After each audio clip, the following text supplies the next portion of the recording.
የሚነጋ ለገንዘብ፣ የሚመሽ ለገንዘብ፣ የሚዋል ለገንዘብ፣ የሚታደር ለገንዘብ፣ የምንተዋወቅ ለገንዘብ፣ ሰላም የምንል ለገንዘብ፣ ሰው የምናጠምድ ለገንዘብ፣ መቅደስ ውስጥ ገብቶ የሚያተራምስ ገንዘብ፣ ከላይ እስከታች ድረስ የሚበጠብጥ ገንዘብ፣ ገንዘብ ገንዘብ ገንዘብ ገንዘብ። ሀብታም ለመሆን መስራት ምንም ችግር የለም። የሌለኝን ቢኖረኝ ብለን መጨነቅ የለብንም። ገንዘብን መውደድ የኃጢአት ሁሉ ስር ነው።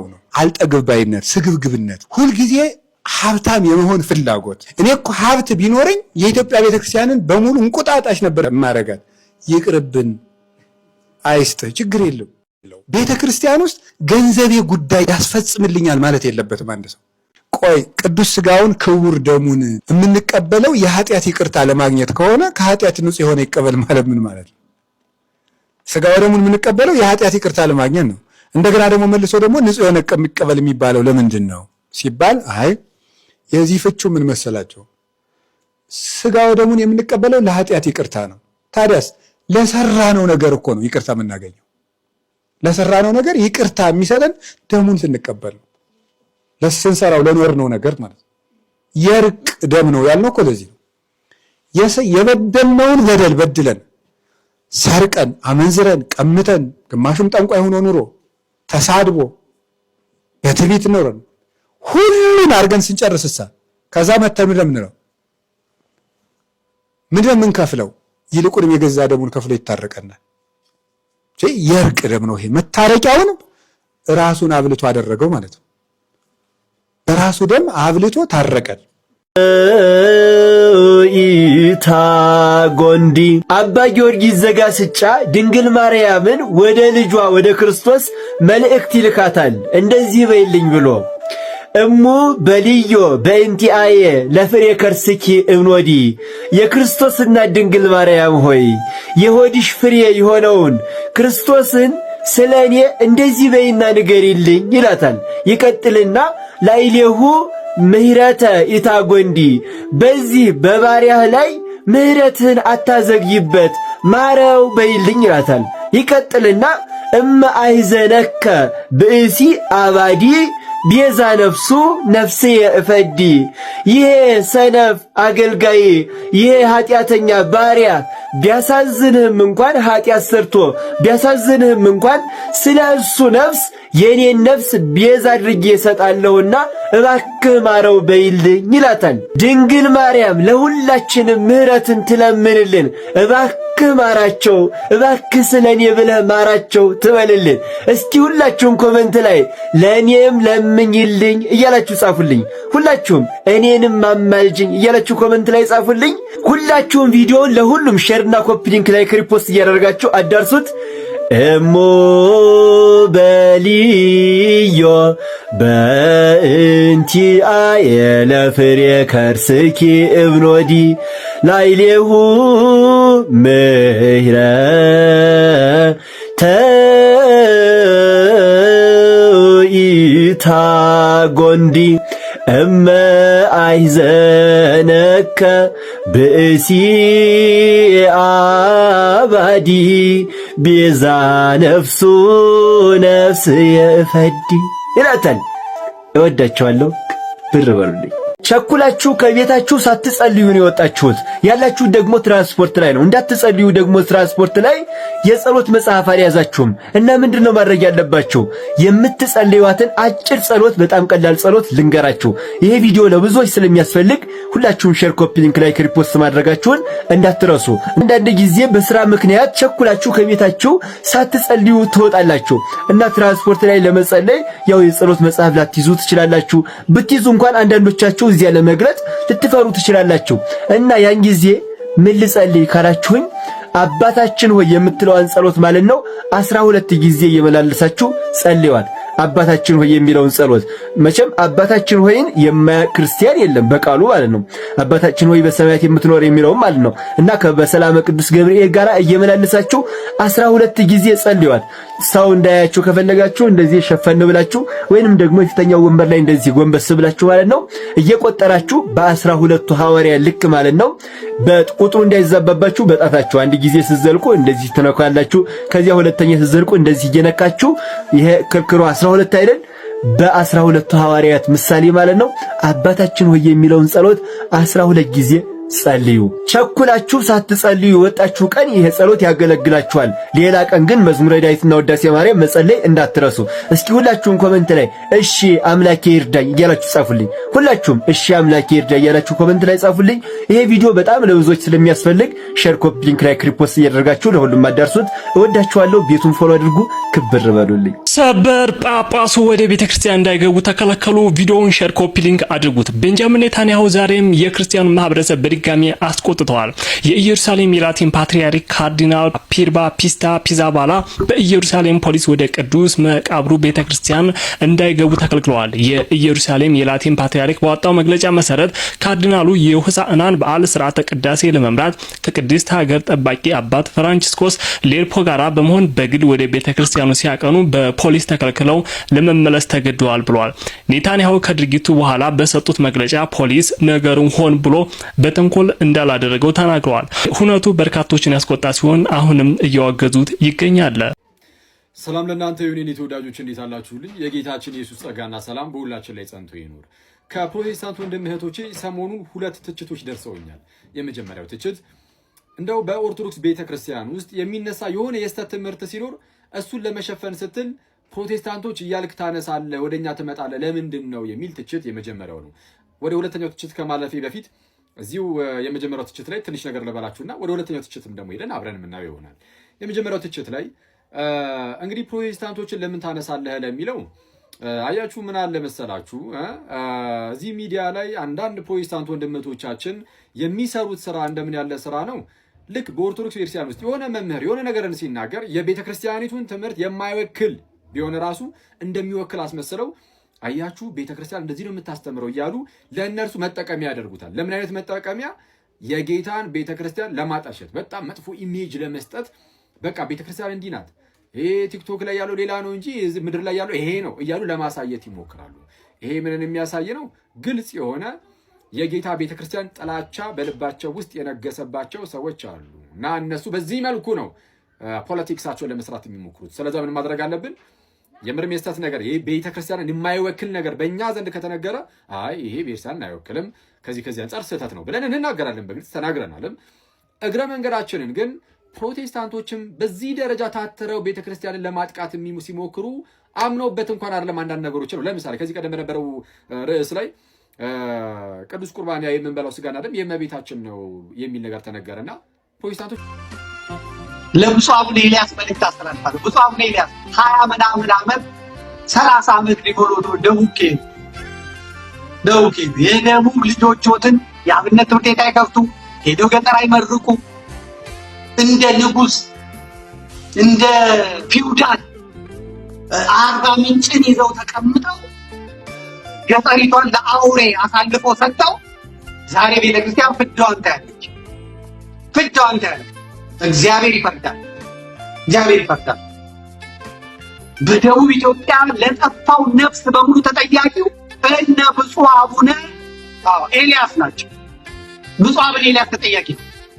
አሁን የተሾሙት እንኳን የወላይታው ሊቀ ጳጳስ ገጠር እየገቡ በታች ያሉት አቡነ ገሪማ ከገቡበት ጊዜ ጀምሮ ጳጳስ በማየቱ የሄደው ጴንጤ በሙሉ እኛ እኮ ሰባኪ አተን ነው፣ እኛ አባት አተን ነው፣ ሃይማኖታችን እኮ ኦርቶዶክስ ነው፣ እስላሙ ሳይቀር እኛ እኮ መሰረታችን ኦርቶዶክሳዊ ነው እያለ እየተመለሰ ነው።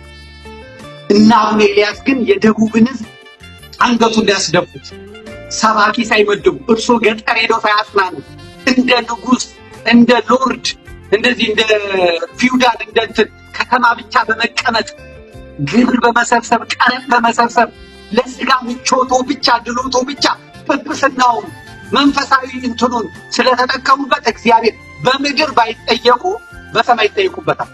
አሁን ኦሮሞ ነኝ ማለት ጀምረዋል። ሰሞኑን ያመጧት ጣጣናት አሁን ኦሮሞ ነኝ ምናምን ማለት ተብታ ኦሮሞነት አያድኑት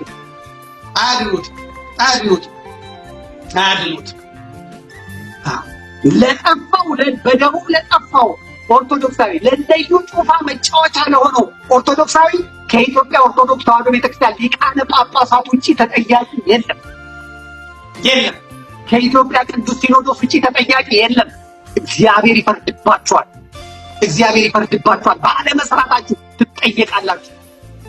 አዲስ የተሾማችሁ አሁንም አዲስ አበባ 4 ኪሎ የተቀመጣችሁ ቁጭ ብላችሁ ፍትፍት የምትበሉ የመበለቶችን ትኩስ እንጀራ የምትበሉ ጮማ ከቅምጥም ከክትፎ የምታማርጡ ጵጵስናችሁን ለስጋዊ ምቾትና ድሎት የተጠቀማችሁ እግዚአብሔር ይፈርዳል። በጠፋው መንጋ በጠፋው በግ ልክ እግዚአብሔር ይጠይቃል። በሪሞት ኮንትሮል በጎቻችሁን የምትጠብቁ እግዚአብሔር ይጠይቃቸዋል። እናንተ ብትተኙ ሥላሴ አይተኛም። እናንተ ብትተኙ ኢየሱስ ክርስቶስ አይተኛም። እናንተ ብትተኙ ቅዱሳን አይተኙም። ሰማይና ምድር ይመሰክራሉ። ተራራና ወንዙ ይመሰክራል። የእግዚአብሔርን እውነት የኦርቶዶክስን እውነት ይገልጣል። እናንተ ኦርቶዶክሳውያን አባቶች ናችሁ ተብላችሁ የተቀመጣችሁ ለበንጋው ለበጉ ባትራሩ እግዚአብሔር የሚራራ ያስነሳላችኋል። ፍርድ ከክርስቶስ ኢየሱስ ጋር መቆማችን አይቀርም። ለአውሬ የደቡብን ምስኪን ሕዝብ አሳልፋችሁ የሰጣችሁ ይፈርዳል። እግዚአብሔር ይፈርዳል። ዛሬ አራባችሁ፣ ዛሬ አልጠባችሁ። ከተማ ያለው ሕዝብ ያበላችኋል። ደሞዛችሁ 100 ምናምን ሺህ ነው። አበላችሁ ምናምን ሺህ ነው። ድሎታችሁ፣ መልካችሁ፣ ጻዳችሁ፣ አበባችሁ ልዩ ነው። ይረግፋል። ይረግፋል። በበጎቹ ትጠየቃላችሁ። ግልገሎቼን አላስተማራችሁም፣ ጠቦቶቼን አልጠበቃችሁም፣ በጎቼን አልጠበቃችሁም ተብላችሁ ለፍርድ ትቀርባላችሁ። ፍረድብን ወይ ፍረድብን። እነሱ ተቃራኒ ሁሉ ወይ ፔላጊያኒዝም ወይ ሴሚ ፔላጊያኒዝም ነው ብለው ያስባሉ። አሁን እንደነሱ ቶታል ዲፕራይቬቲ የማያስተምር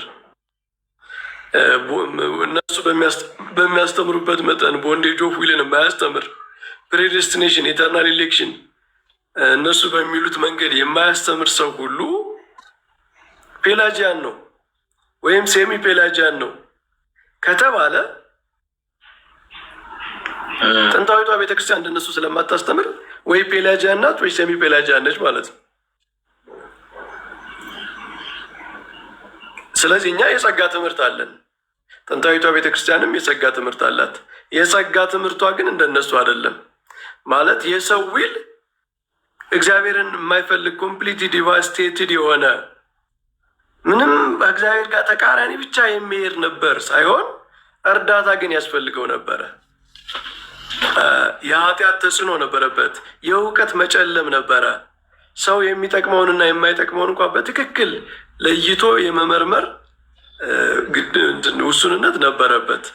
ጨለማ የሚለው ጌታ በጨለማ የሚኖሩ ብርሃኑ ጠላቸው የተባለ የህይወት ምስጢር የተገለጠበት ያ እውቀት ለሰው ልጅ ተሰጥቷል። ብርሃን ማለት ነው። ያ እውቀት ራሱ በጸጋ የተሰጠን በመንፈስ ቅዱስ የተሰጠን በክርስቶስ መምጣት። ክርስቶስ ራሱ ቀዳሜ ጸጋ ነው አደል? ቀሲስ በሊቶን ላይ ነው የሚለው ቀዳሜ ጸጋ ኢየሱስ ክርስቶስ ይላል። ኃይሉ ወጥበቡ ላቡ በቃ የእሱ መምጣት ራሱ ብርሃን ነው ለዓለም ማለት ነው። ግሬስ ነው፣ ጸጋ ነው። የክርስቶስ ትምህርትን መስማት ራሱ ጸጋ ነው። ባይዘው ለሰው ወንጌልን መስማት ለሰው ጸጋ ነው።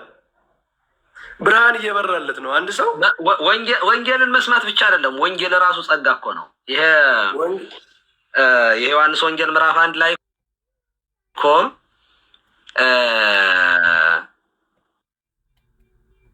ጸጋ ነሳይነ እየንተ ጸጋ በዲበ ጸጋ የሚለው ምንድን ህግ ኦሪት በሙሴ የተሰጠች ጸጋና ሞገስ ግን በኢየሱስ ክርስቶስ ሆነ የሚለውን ይተረጉምና በኋላ በጸጋ ላይ ጸጋ ተሰጠን፣ ጸጋ በዲበ ጸጋ የሚለው በህገ ኦሪት ላይ ህገ ወንጌል ይላል። ኦሪትም ጸጋ ናት። ምክንያቱም ለሙሴ እግዚአብሔር የሰጠው ህግ ነው፣ በመስጠት ደረጃ የተሰጠ ነው፣ ከሰው የሆነ አይደለም። ግን በጸጋ ላይ ጸጋ፣ በህገ ኦሪት ላይ ህገ ወንጌል፣ በምንድነው በመንፈሰ ረድኤት ላይ መንፈሳዊ ልደት። እንግዲህ የብሉይ ኪዳን የረድኤት ነው። በመንፈስ እግዚአብሔር በረድኤት ነበር አይደልና አብርሃምን ሲጠብቃቸው የነበረው። የሐዲስ ኪዳኑ ግን መንፈሳዊ ልደት ነው። በአይምሮ ጠባይ ላይ አይምሮ መንፈሳዊ አይምሮ ይላል። እንግዲህ መንፈሳዊ አይምሮ እና መንፈሳዊ አይምሮ ጠባይ በተፈጥሮ ማንኛውም ሰው ያለ ነው።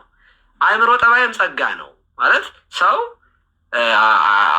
አይምሮ ጠባይ አለው። ምን ማለት ነው? ህያዊት፣ ነባቢት፣ ለባዊት። እንደውም እዚህ መምህር አብረው እንዲሄዱበት እዚህ ሮሜ ምዕራፍ 2 ላይ እኮ አይሁዳውያንንና አሕዛብን ሁለቱን ቅዱስ ጳውሎስ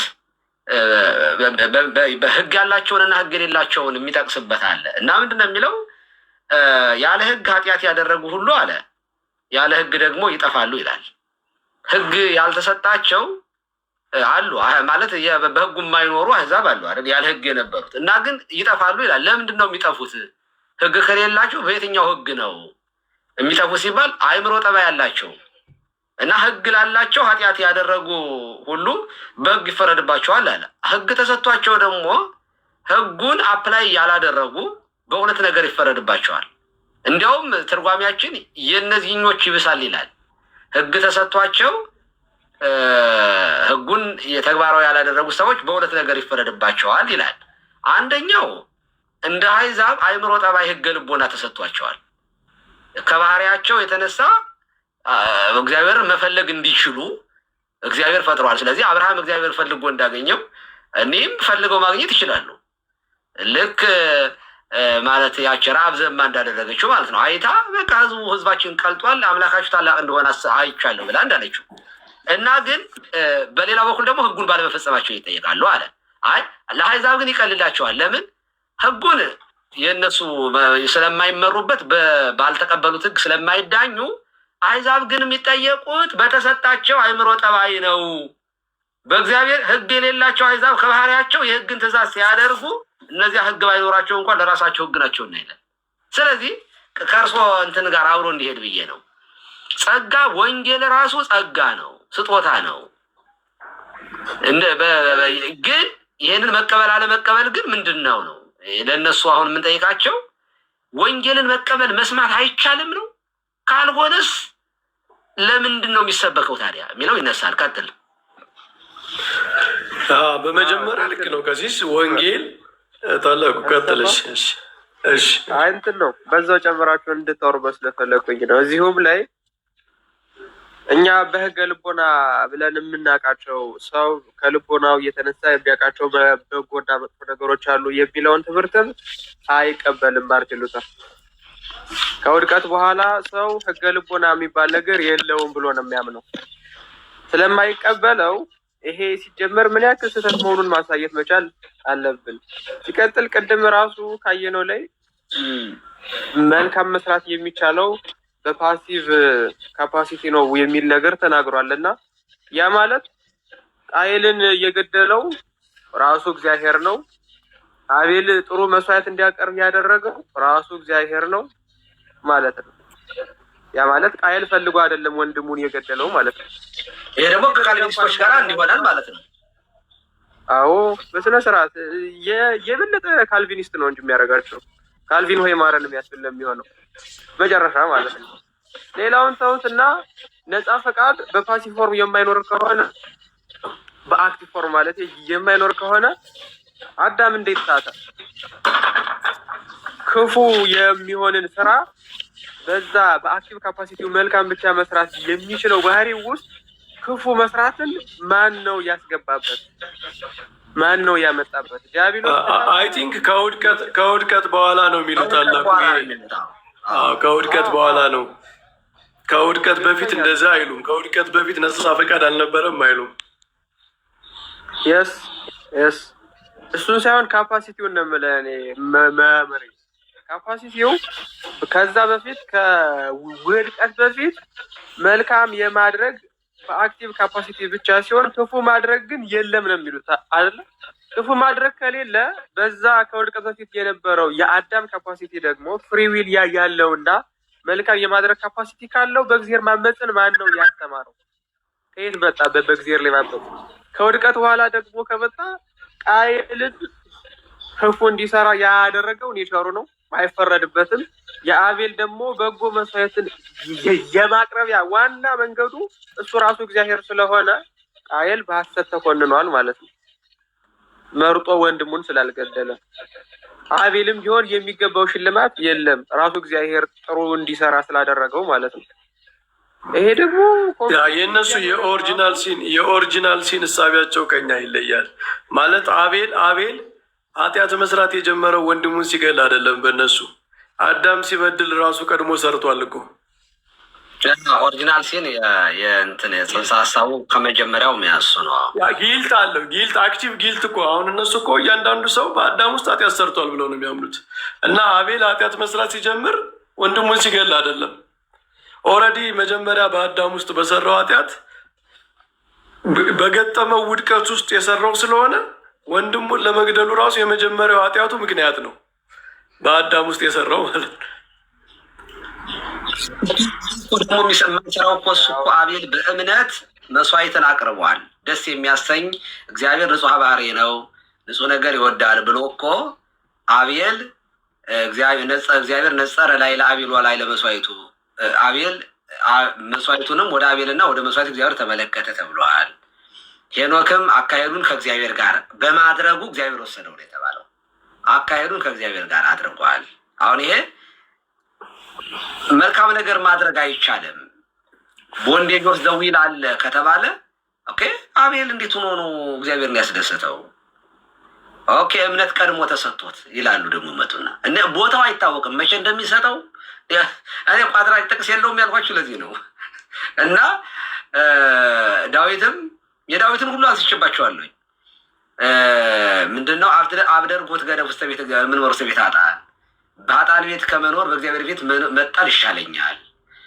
ተፈሳይ ኩስማይ ቤሉን ቤተ እግዚአብሔር ናወሩ ወደ እግዚአብሔር ቤት እንሂድ ባሉኝ ጊዜ ደስ አለኝ።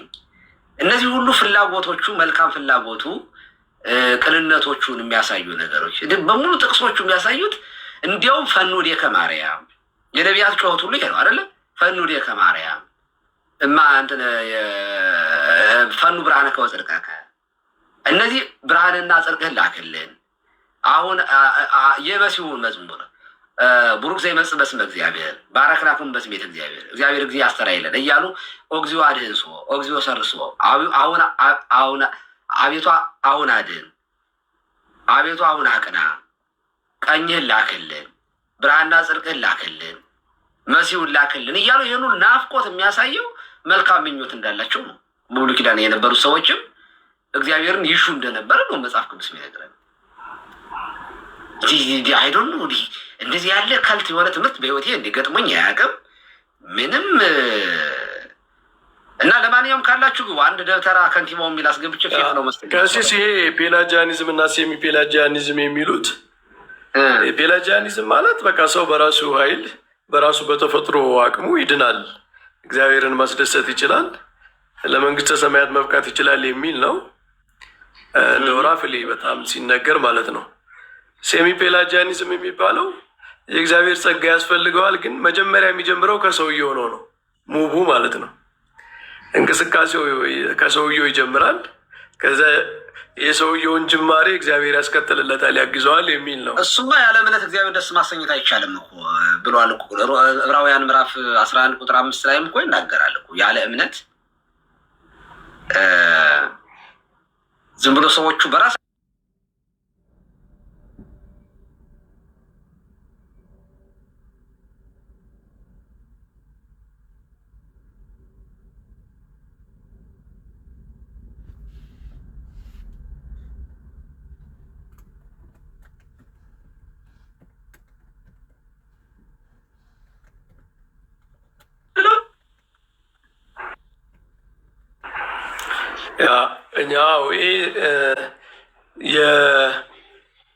ማለት የሰው ልጅ አንደኛ የድነትን መንገድ ሊያሳዩ የሚገባ እግዚአብሔር ነው፣ ከውድቀት በኋላ ማለት ነው።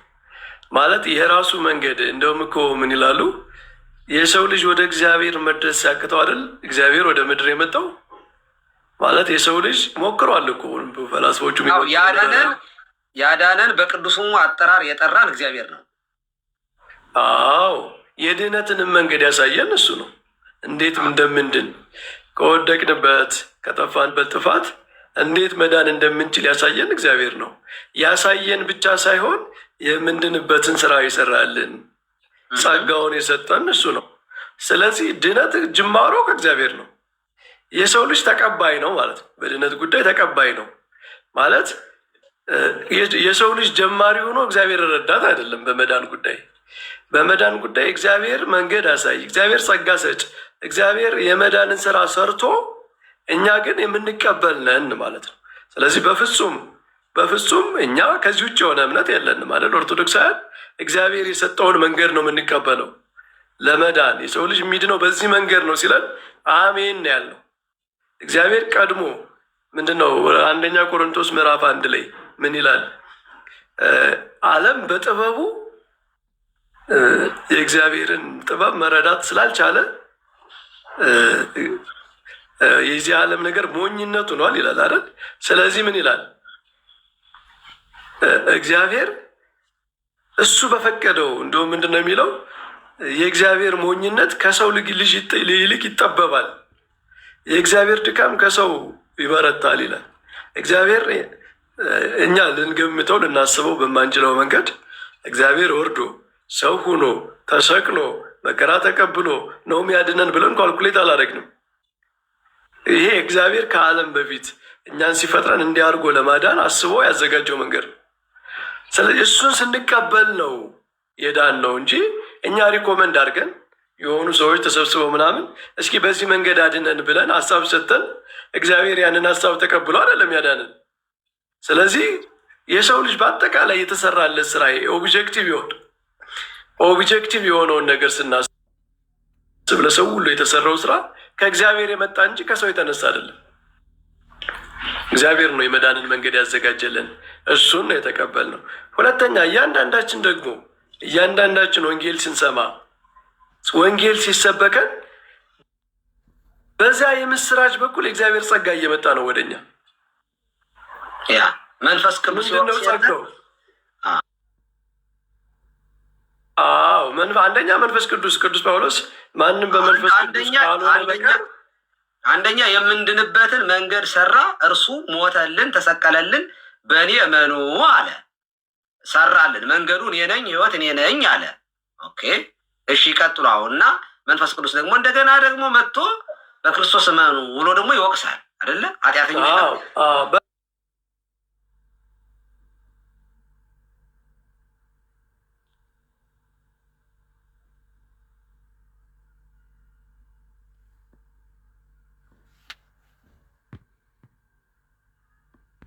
ስለዚህ ጸጋው ነው ወደኛ የሚመጣው ማለት ቃሉ፣ ስብከቱ፣ ወንጌሉ ወደኛ ሲመጣ ጸጋ እግዚአብሔር ሰው ልኮ እግዚአብሔር ቃሉን ልኮ የምስራቹን ስንሰማ ጸጋ ወደኛ እየመጣ ነው። ጸጋ ማለት ወንጌል ናት ብለናል አይደል? ቅድም የምስራቹ እሱን ስንሰማ ጸጋ ይመጣል። ጸጋ ደግሞ ከወንጌል ጋር ከእግዚአብሔር ቃል ጋር ሁልጊዜ መንፈስ ቅዱስ አይላል።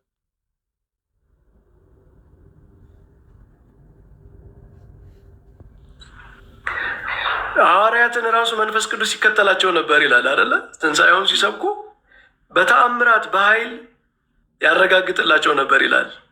የሊዲያን ልቧን ከፈተላት ይላል። ምን ማለት ነው? ወንጌልን ሰው ይነገረውና በጣም የኤክስትራኦርዲነሪ ነገር ነው የሚሰማው ማለት ነው። የምስራቹ ደስ ይላል። የእግዚአብሔር ፍቅር ነው የሚነገረው። በጣም ደስ የሚል ዜና ነው የሚሰማው። ግን እግዚአብሔር እንዴት ሰው ሊሆን ይችላል? እግዚአብሔር በምድር ላይ ወርዶ እንዴት ይመላለሳል? እግዚአብሔር እንዴት ይሞታል ብሎ ደግሞ ከባድ ነገር አለ። እሱን እንዲረዳ መንፈስ ቅዱስ ልቡን ያበራለታል፣ ብሮ ያደርግለታል፣ እንዲቀበለው ይረዳዋል። ከሰው ሊሚት በላይ የሆነ እውቀት ስላለ እቺ ሰማያዊ ጥበብ ነች። ወንጌል ላይ የምናየው ጥበብ የእግዚአብሔር ጥበብ እንደው እግዚአብሔር ዓለምን ከፈጠረበት ጥበቡ ዓለምን ያዳነበት ጥበቡ ይበልጣል አይደል የምንለው? ይሄን ጥበብ ማንኛውም ሰው ናቹራል በሆነ እውቀት ብቻ ይረዳዋል ማለት አይደለም። የመንፈስ ቅዱስ እርዳታ ያስፈልገዋል። ስለዚህ ያ የመንፈስ ቅዱስ እርዳታ ራሱ ጸጋ ነው። ስለዚህ ሰውየው ይሄ ተደርጎለት እግዚአብሔር ለሰው ልጆች ሁሉ የሰጠው የወንጌል የምስራች ጸጋ ሆኖ መጥቶ ተነግሮት እንዲሰማ ደግሞ መንፈስ ቅዱስ ረድቶት፣ ግን ዋናው ጉዳይ ሪስፖንድ ማድረግ አለበት፣ መቀበል አለበት። ይህንን ደግሞ አሁን በጣም ጥሩ እየሄድንበት ስለሆነ ነው። በጣም ደስ ብሎኛል። አሁን ክርስቶስ የድህነትን ስራ በመስቀል ላይ ሰራለን በራሱ እግዚአብሔር እንዲሁ ዓለምን ወደደ፣ ከዚያ የሚወደው ልጁን ለዓለም ሰጠ። ልጁ ደግሞ ልሙት ልሰቀል ብሎ መጣ፣ ሞተልን፣ ተሰቀለልን፣ ነፍሱ ስለኛ ሰጠ። አሁን ይሄ እዚህ ላይ የማንም ኮንትሪቢሽን የለበትም። ከዚያ ግን እኔ ብሄድ ይሻላችኋል ይላል ዮሐንስ ወንጌል ምዕራፍ 16 ላይ ብሄድ ይሻላችኋል።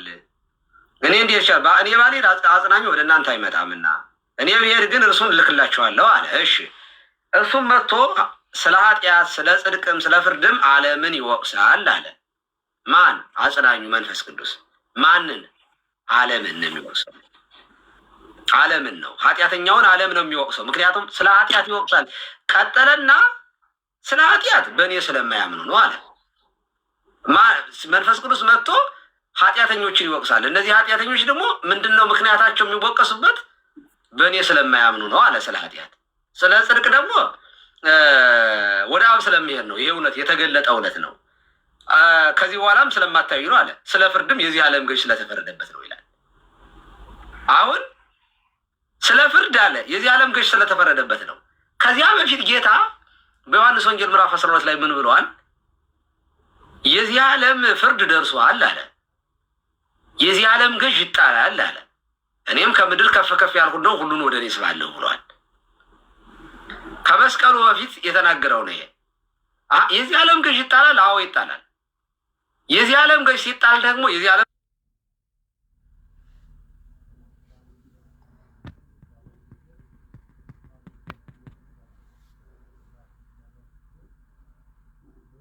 ደርሷል። የዚህ ዓለም ፍርዱ ደግሞ የሚጠናቀቀው በምንድን ነው? የዚህን ዓለም ሲገዛ የነበረው ገዡ ተጥሎ ነው። ወአመተ ላልኩ ምድር ስህብ ሁሉ አቤት እኔም ከምድር ከፍ ከፍ ያልኩ እንደሆን ሁሉን እሰባለሁ አለ። አሁን ድነትን ጨረሰ፣ ፈጸመልን በመስቀሉ ላይ እና አሁን እዚህ ጋር መንፈስ ቅዱስ በባለ ሃምሳ መጣ። አሁን ይሄ አጽናኙ ይመጣል ብሎ የተነገረለት አጽናኙ ባለ ሃምሳ ላይ መጣ። አሁን በሐዋርያት ላይ በወረደ ጊዜ ሐዋርያት ላይ ያስተምራሉ። እንደገና ህዝቡ ደግሞ ወተናገሩ በነገረ ሁሉ ባሉት በየሀገር ቋንቋ መናገር ጀመሩ። ሐዋርያት እዛ ህዝቡ ያዳምጥ ነበረ። መንፈስ ቅዱስ ይወቅስ ነበረው በህዝቡ ላይ። ህዝቡን እየወቀሰ ነበረ። እመኑበት፣ ኃጢአተኞች ናችሁ። በክርስቶስ የማያምን ሰው ኃጢአተኛ ነው ብሎ ጌታ። የመንፈስ ቅዱስ ስራ እዚህ ውስጥ ምንድን ነበረ? ህዝቡ ላይ በክርስቶስ እንዲያምን መንፈስ ቅዱስ ይወቅስ ነበረ። በሐዋርያት ላይ አድሮ ያስተምራል፣ በህዝቡ ጆሮ ደግሞ ይወቅሳል። አሁን በቃሉ በኩል ማለት ነው። ከዚያ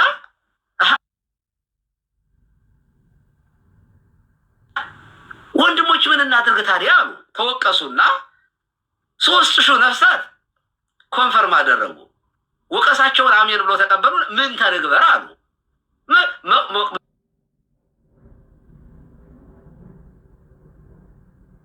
እናንተም ስታስተምሩን መንፈስ ቅዱስ ወቅሷቸዋል። ስለዚህ ለመንፈስ ቅዱስ መልስ እየሰጡ ነው። ለተሰበከው ወንጌል መልስ መስጠት ጀመሩ። ምን ብለው ምን እናድርጋሉ?